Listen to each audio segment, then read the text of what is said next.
Thank you. So on the question of representation of the parliament itself. There was one time when we had a huge cabinet, and that was 2008 to 2013. And then with the constitutional amendment, you cannot have more than 13% or whatever. There was a time in post-Musharraf reign. Sorry, you should share what the amendment was, the 13% of the, you cannot have a cabinet bigger than Bigger than that, yeah. Or 15 individual to maximum. So this is the case now. So we don't have a big or huge cabinet size. On the question of the seriousness, that you don't want to take a serious our representative, I'll be a bit politely offended. I won't take your representative serious. In a way, Punjab's province representative. I won't take KP's representative serious. Maybe, if I'm not misunderstood, if I am, please clarify. That is not what I said.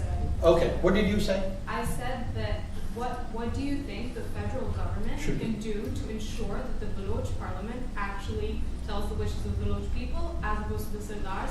Because clearly right now it doesn't. Okay, clearly this is your assessment. Look, first of all, this is not a Baloch parliament, it's a Balochistan parliament. Sorry, that's right. Fair enough.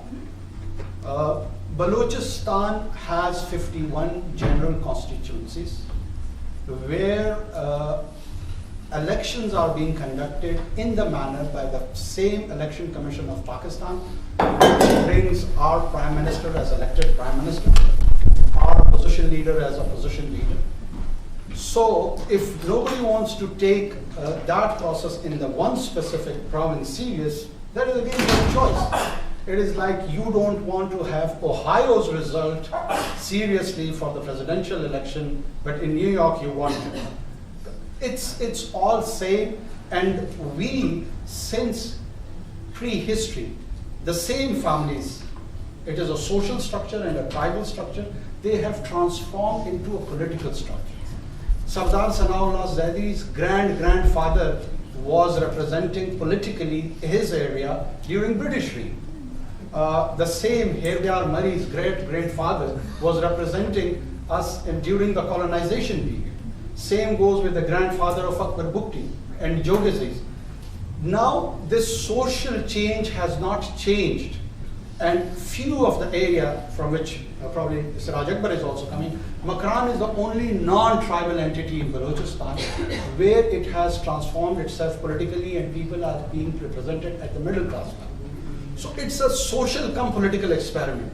It will take its own time, it will evolve.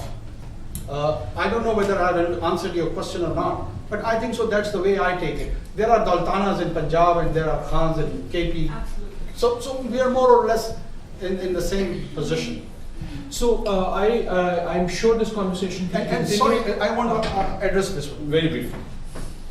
There is an idea of Greater Balochistan, I'm not denying that. It's an idea. You can have fantastic ideas, or you can have bad ideas. Is it politically legitimate given in the international order? No. Is it legitimate according to the Constitution of Pakistan? No. Does it carry a civil momentum at the mass level? No. Is there a minority who's representing that idea? Yes. Is that minority has a weapon which is known to all of us as violence? Yes. These are the areas where this question of identity is revolved around this political idea.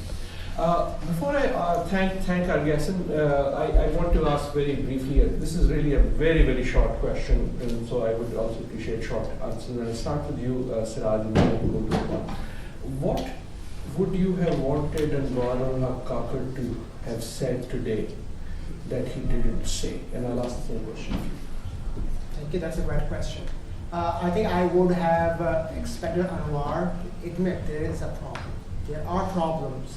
We have committed crimes, we have made mistakes in Balochistan, and we are trying to fix them. The state of denial scares me. The state of denial is the worst thing that exists here.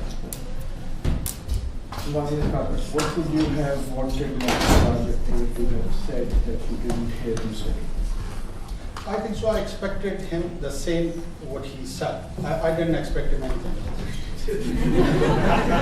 On that note, and in the desire and wish and hope that you will continue this conversation after we break, the purpose of the conversation is not to come to a solution, because if we could, then it would have happened much earlier.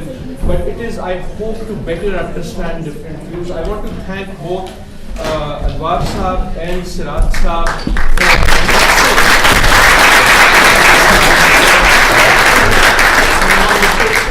I want to thank them for their honesty, and I want to only say this at the end. I, as someone who's deeply interested in this, do not doubt the sincerity or the passion of either of them. And I think that's step one in coming to any resolution to these deep, visceral issues. That you have to start from a point where you legitimize where people are coming from, understand that there are legitimate differences. Until that happens, nothing happens. Wishing all of you, and most of all, wishing you, Balochistan, the very best. Thank you.